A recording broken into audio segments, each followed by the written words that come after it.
दक्षिण केरल के कालडी में पैदा हुए थे, तो उन्होंने पूरे भारत में सनातन संस्कृति के प्रसार प्रसार के लिए 3 बार पैदल भ्रमण यात्रा की और साथ साथ में सनातन संस्कृति को आगे बढ़ाने के लिए विभिन्न मतावलंबियों के साथ विचार विमर्श किया। उनको हराने के लिए नहीं, बल्कि सनातन संस्कृति जो हमको सांसारिकता से परमार्थ की ओर बढ़ाने वाली संस्कृति है, उसको आगे बढ़ाना और एक अद्वैत दर्शन को उस पराकाष्ठा तक पहुंचाना जो सभी लोग के लिए लाभदायक हो, सार्वजनिक हो। इसके लिए उन्होंने अथक परिश्रम किया, प्रयास किया। भगवान शंकराचार्य जी के विषय में कहा जाता है, अष्टवर्षीय चतुर्वेदी, 8 वर्ष में 4 वेदों को ज्ञाता हो गए और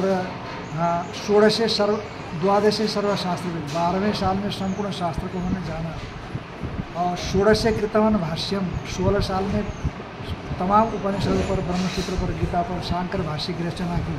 नहीं तो हम लोग उस उपनिषदों के, ब्रह्मसूत्र के और गीताओं के रहस्य को हम समझ नहीं पाते।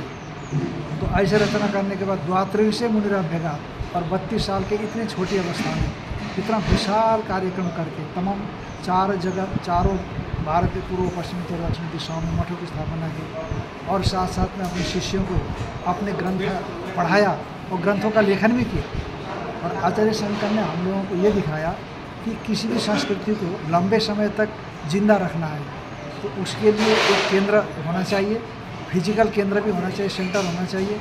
साथ साथ में उसके लिए ग्रंथ होने चाहिए, उसके सिद्धांत का प्रतिपादन होना चाहिए और साथ साथ में उस सिद्धांत के प्रतिपादन करने वाले लोगों के बीच में ले जाने वाले योग्य जो कार्यकर्ता है वो भी होने चाहिए। तो इसीलिए उन्होंने इसी तरह से योग्य कार्यकर्ताओं का निर्माण किया और तमाम अद्वैत का केंद्र 4 मठों की स्थापना की और साथ साथ में अद्वैत के ग्रंथों का लेखन किया। तो न केवल अद्वैत ग्रंथ लेखन करके बुद्धिवादियों को ही अवसर दिया या मुमुक्षु को अवसर दिया, बल्कि जो मुमुक्षु बनना चाहते हैं, जो परमार्थ की ओर बढ़ना चाहते हैं, उनके लिए तमाम स्तोत्रों की रचना की, पंचदेव पूजन की पद्धतियाँ विकसित की। ऐसे भगवान शंकराचार्य को हम आज इस दिन में, यूँ तो हम लोग पूरे दिन ही उनको श्रद्धांजलि देते हैं, उनको याद करते हैं, पर विशिष्ट एक दिन हमारी संस्कृति में है, उस दिन हम उनको याद करते हैं, उनको प्रणाम करते हैं। तो उन्होंने हमारे समाज के लिए जो देन दिया, जो उन्होंने महत्व प्रतिपादन किया, तो उसके लिए हम कृतज्ञता ज्ञापन करने के लिए कभी जुलूस के रूप में, कभी पूजन के रूप में, कभी भोज भंडारे के रूप में आयोजन करते हैं। तो ऐसे आचार्य शंकर के लिए हम बारंबार प्रणाम करते हैं। बोलिए शंकराचार्य भगवान की जय।